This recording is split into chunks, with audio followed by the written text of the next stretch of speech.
سامعین حضرات، جو چاند رات ہوتی ہے اس میں ہماری قوم کیا کر رہی ہوتی ہے اور ہمیں کیا کرنا چاہیے اس چاند رات میں۔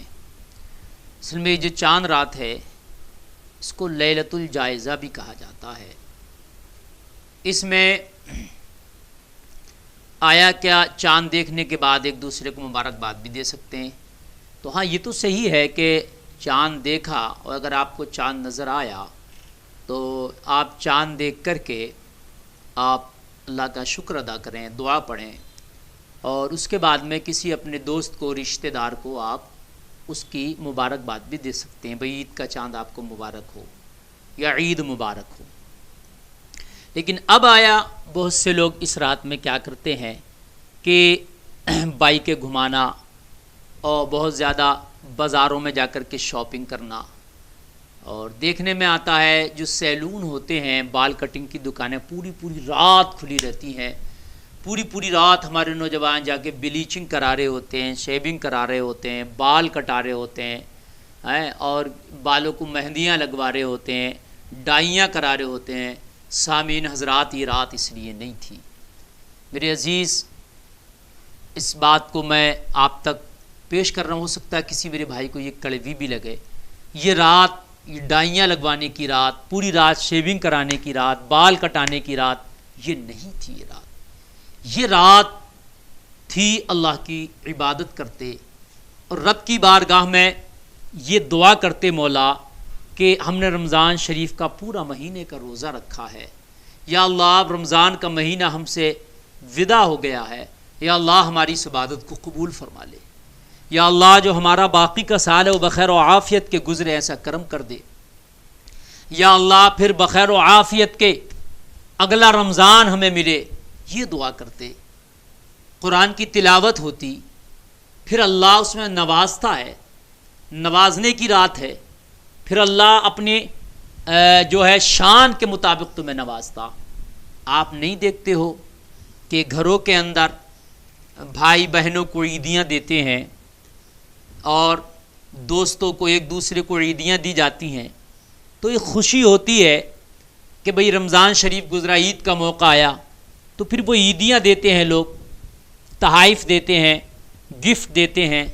جب آپ اس رات یہ رش نہ کر کے، بازاروں میں نہ جا کر کے، سیلونوں میں نہ جا کر کے، اگر آپ اللہ کی بارگاہ میں پڑ جاؤ، اس رب سے مانگو، تو وہ پھر تمہیں کتنا قیمتی تحفہ دے گا۔ وہ اپنی شایان شان تحفہ دے گا، وہ اپنی شان کے مطابق تمہیں تحفہ دے گا۔ اس کا تحفہ کیسا ہوگا یہ تو رب جانتا ہے، کتنا بڑا ہوگا وہ رب جانتا ہے۔ لیکن ہم کیا کرتے ہیں؟ ہماری بیٹیاں، ہماری بہنیں بازاروں میں جا کر کے، ایک شوق ہوتا ہے کہ عید آئی ہے، مہندی لگواتی ہیں، وہ پورے ہاتھ ننگے کر دیتی ہیں اپنے بازوؤں تک، شرم آتی ہے بتاتے بھی۔ ہماری بیٹیاں، ہماری بہنیں جو ہیں وہ ہمارے پورے بازو کھول کے پھر مہندی لگواتی ہیں، غیر لڑکوں کی زانوں پر اپنے ہاتھ رکھتی ہیں، اور پھر غیر لڑکے ان کا ہاتھ پکڑ کے ان کے اوپر مہندی لگا رہے ہوتے ہیں، اور وہ بازو تک وہ مہندی لگاتے ہیں۔ اور ستم بالائے ستم یہ کہ بازو تک مہندی تو لگوا لی جاتی ہے، لیکن ستم یہ ہے کہ جب بازو تک مہندی لگوا لی گئی تو اب بازو دکھانا بھی ہے۔ اب عید کے دن وہ بہنیں کیا کرتی ہیں؟ وہ کھلے ہوئے بازو کا ہاف آستین فراق یا اپنا اور کوئی کرتی جمفر وغیرہ ہاف آستین پہنیں گی، اور ہاف آستین پہن کے پورے بازو دکھاتی ہیں۔ وہ روڈوں سے، راستوں سے گزرتی ہیں۔ پھر محلے میں یہ ایک رواج ہوتا ہے کہ عید کے دن ایک دوسرے کے گھر پر جاتی ہیں، اور جانے کے بعد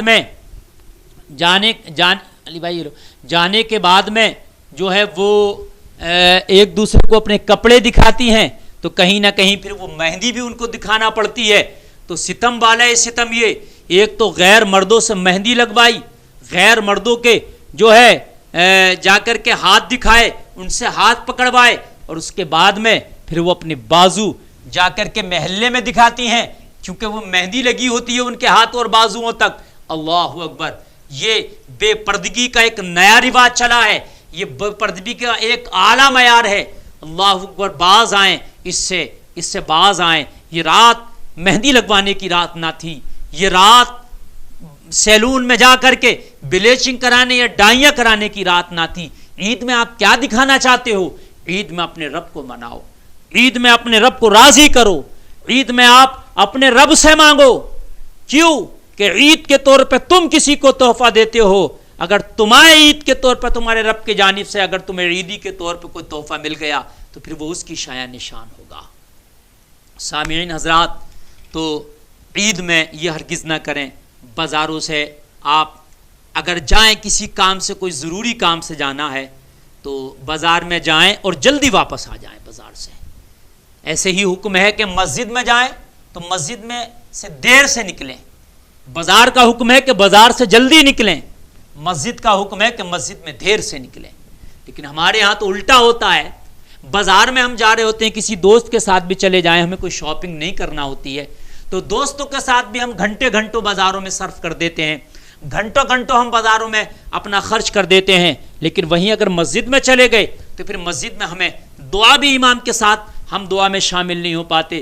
ادھر امام دعا کر رہا ہوتا، چند ایک لوگ ہوتے ہیں جو دعا میں امام کے ساتھ آمین کہہ رہے ہوتے ہیں، شامل ہوتے ہیں، باقی دیکھا جاتا ہے کہ نوجوان طبقہ بہت جلدی سے نکل آتا ہے باہر، اور باہر نکلا ٹوپی جو ہے اتاری سر سے اور بس بالوں پہ ہاتھ مارا، اور پھر انہوں نے بال دکھانے دو، چونکہ رات انہوں نے ڈائی بھی کرائی تھی نا بالوں پہ، رات انہوں نے بلیچنگ بھی کرائی تھی، رات انہوں نے جو ہے بالوں پہ کلر بھی کرایا تھا، کٹنگ بھی کرائی تھی نا، تو اب وہ بھی دکھانا، بہت جلدی ٹوپی اتاریں گے اور اتارنے کے بعد اب بالوں پہ ہاتھ مارنے دو، اور ہاتھ مارنے کے بعد دوستوں سے باتیں کرنے دو۔ یہ دن اس لیے نہیں تھا، آپ مسجد میں گئے تھے، آپ عبادت کے لیے مسجد میں گئے ہو تو حکم ہے کہ دیر سے نکلو، وہاں پر اچھے سے دعا کرو، اور اگر امام دعا کرے تو اجتماعی دعا میں شامل ہو، آمین کہو۔